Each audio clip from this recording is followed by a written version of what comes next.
चनाचे यही हुआ कि मैं सारा दिन खेत पर जानवर उड़ाया करता था। मीन्स खेतों पे जो परिंदे आकर बैठ जाया करते थे, कहते उनको उड़ाया करता था, और घर में औरतें कपड़े सीती थीं। एक दफ़ा ऐसा हुआ कि भादू का महीना आया। भादू मीन्स बरसात का महीना जिसे हम कहते हैं, और गांव में सबको बुखार आने लगा। मीन्स लोग बीमार होने लगे। मेरी अहलिया और बहन को भी बुखार ने आन दबाया। मीन्स बुखार ने घेर लिया, उनको भी बुखार हो गया। वो गांव, वहाँ दवा और हकीम का ज़िक्र खुद लूट पुट अच्छे हो जाते कि मीन्स कहते वहाँ दवा और हकीम का क्या ज़िक्र। कहते वहाँ ना दवाई मिलती थी ना कोई हकीम था, ऐसे तैसे करके खुद ही लोग ठीक हो जाया करते होते थे। मगर हमको दवाओं की आदत थी। कहते हम लोग जब बीमार हो जाया करते थे हम तो मेडिसिन लेते थे, दवाइयाँ लेते थे, लेकिन यहाँ नहीं। सख्त तकलीफ़ उठानी पड़ी। इसी हालत में एक दिन इस ज़ोर की बारिश हुई कि जंगल का नाला चढ़ आया और गांव में कमर कमर पानी हो गया। मीन्स गांव में बहुत ज़्यादा सिलाब जितना पानी आ गया, बहुत ज़्यादा पानी आ गया। गांव वाले तो इसके आदी थे, लेकिन हमारी हालत इस तूफान के सबब मरने से बदतर हो गई। मतलब कि इससे बेहतर था कि बंदा मर जाता, कहता उससे भी भैड़ी हालत हमारी हो गई। चूँकि पानी एक दफ़ा ही रात के वक्त घुस आया, इसलिए हमारी औरतों की चारपाइयाँ बिल्कुल ही घर के आब हो गईं। पानी के अंदर चारपाइयाँ जौन सी थी वो डूब गईं और औरतें चीखें मारने लगीं। आखिर बड़ी मुश्किल से छप्पर की बल्लियों में 2-4 पाइयाँ उड़ाकर औरतों को इन पर बैठाया। मीन्स कहते छप्पर के जो बांस बने होते हैं ना, कहते 2-4 पाइयाँ उनके अंदर हमने लटका दी, उनकी दोनों साइडों पर रख दी और औरतों को उन 4 पाइयों के ऊपर बिठा दिया। पानी घंटा भर में उतर गया, मगर गज़ब ये कि खाने का अनाज और ओढ़ने बचाने के कपड़े तर कर गया। मीन्स गीले कर गया, पानी से भर गया। पिछली रात मेरी बीवी के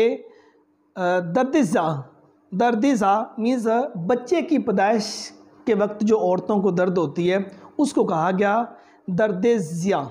ठीक है, शुरू हुआ और साथ ही जाड़े से बुखार हो गया। उस वक्त की परेशानी बस बयान करने के काबिल नहीं।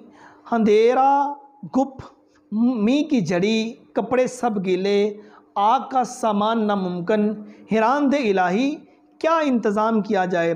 दर्द बढ़ना शुरू हुआ और मरीज़ा की हालत नहायत अबतर होगी। मीन्स हालत नहायत बुरी हो गई, यहाँ तक कि वो तड़पने लगी और तड़पते तड़पते जान दे दी।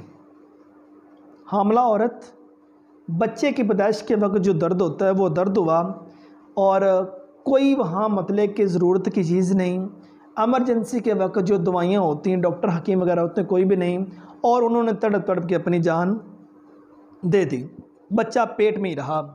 चूँकि वो सारी उम्र नाज़ो नेहमत में पली थी, सारी उम्र खुशहाली में पली थी, और गदर की मुसीबतें, जंग की मुसीबतें इनकी हलाकत के लिए काफ़ी थीं। खैर उस वक्त तो जान बच गई, मगर ये बात का झटका ऐसा बड़ा लगा कि जान ले गया। सुबह हो गई, गांव वालों को खबर हुई तो उन्होंने कफन वगैरह मंगवाया और दोपहर तक ये मोहताज शहज़ादी गोरे गरीबा में हमेशा के लिए जा सोई। गोरे गरीबा मतलब के कब्रिस्तान, कौन सा कब्रिस्तान? वो कब्रिस्तान जहाँ मुसाफिरों या गरीबों को दफनाते हैं। अब इस पैरे के अंदर जो बात डियर स्टूडेंट डिस्कस की गई वो ये कि कहते हैं मुझे उन्होंने वहाँ परिंदे उड़ाने के लिए, जानवर उड़ाने के लिए वहाँ उन्होंने मुझे बैठा दिया। कहते उसके बाद क्या हुआ कि भादों का महीना आया, बरसात का महीना आया, और बरसात इतनी ज़्यादा हुई, पानी इतना गाँव में आ गया कि 4 पहियाँ डूब गई। ठीक है, कहता है जो हमारी औरतें थीं उन्होंने चीखें मारनी शुरू कर दी। फिर कहते क्या काम किया, हमने 2-4 पहियाँ ली, जो मतलब चंद बांस थे छप्पर वाले, उन बांसों को ऊपर 4 पहियाँ रखी, मतलब पानी के ऊपर उन औरतों को वहाँ बिठाया, और घंटे के बाद पानी जो सा था वो कम हो गया, लेकिन सारी चीज़ें गीली कर गया। कहते इसी दौरान में वो जो इनकी मतलब हामला औरत थी, उनको बच्चा होने वाला था, उनको दर्द स्टार्ट हुई, और लेकिन वहाँ कोई प्रॉपर इंतज़ाम नहीं था। उस दर्द के बायस वो बेचारी मर गई, और अगले रोज़ लोगों को पता चला तो उनके कफन दफन का इंतज़ाम करके वो जो बादशाहों की ज़िंदगी बसर करने वाली खातून थी, एक कफन का खर्च करवा के वो भी एक कब्रिस्तान में जा बसी। अब हम खाने की फ़िक्र हुई, अब हमको खाने की फ़िक्र हुई। भूख थी जाहिर सी बात, कहते खाने की फ़िक्र हुई क्योंकि अनाज सब बिक कर सड़ गया था। गांव वालों से भी भीख मांगतों पे लिहाज आता था, मीन्स शर्म आती थी। वो भी हमारी तरह इस मुसीबत में गिरफ़्तार थे। ताहम बेचारे गांव के चौधरी को खुद ही ख्याल हुआ और उसने कुतुब साहब से 1 रुपए का आटा मंगवा दिया। वो आटा निस्फ के करीब खर्च हो गया कि रमज़ान शरीफ का चांद नज़र आया। वालदा साहिबा का दिल बहुत नाजुक था, हर वक्त गुज़श्ता ज़माने को याद किया करती थी। रमज़ान का चांद देखकर उन्होंने एक ठंडा सांस भरा और चुप हो गई। मैं समझ गया कि इनको पिछला ज़माना याद आ रहा है। तसल्ली की बातें करने लगा जिससे इनको कुछ ढारस होगी, मीन्स इनको कुछ हौसला हो गया।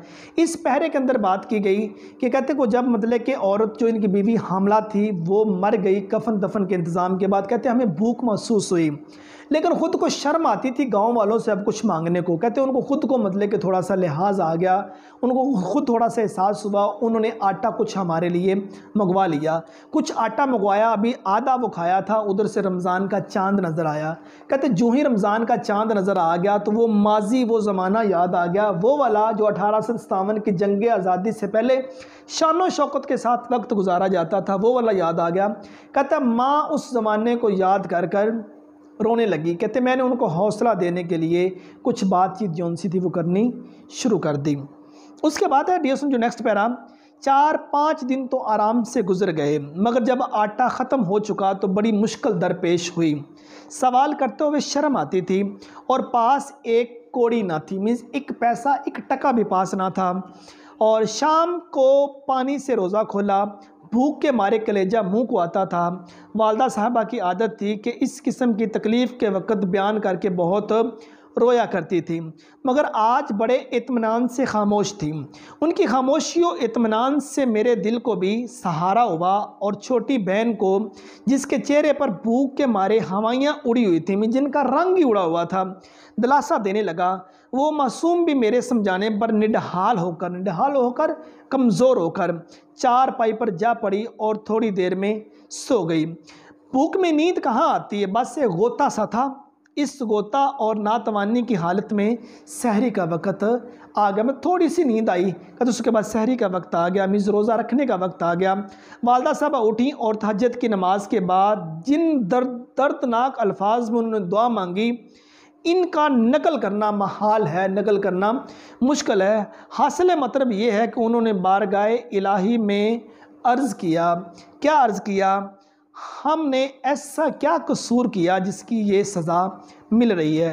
रमज़ान के महीने में हमारे घर से सैकड़ों मोहताजों को खाना मिलता था और आज हम खुद दाने दाने के मोहताज हैं और रोज़ा पर रोज़ा रख रहे हैं। खुदावंद, अगर हमसे कसूर हुआ है तो इस मासूम बच्ची ने क्या खता की है जिसके मुंह से कल से एक खील उड़कर नहीं गई, मतलब जिसके मुंह में कल से अनाज का एक दाना भी नहीं गया।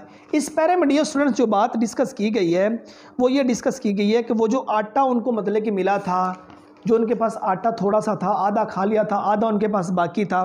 कहते उनसे रमज़ान के चंद दिन गुजरे, कहते उसके बाद भूख ने फिर आन घेरा। कहता अफ्तारी का वक्त है और हमारे पास खाने के लिए कोई चीज़ भी नहीं है। कहता मतलब कि वालदा ने क्या काम किया, अफ्तारी पानी से कहते हम सब ने अफ्तारी की।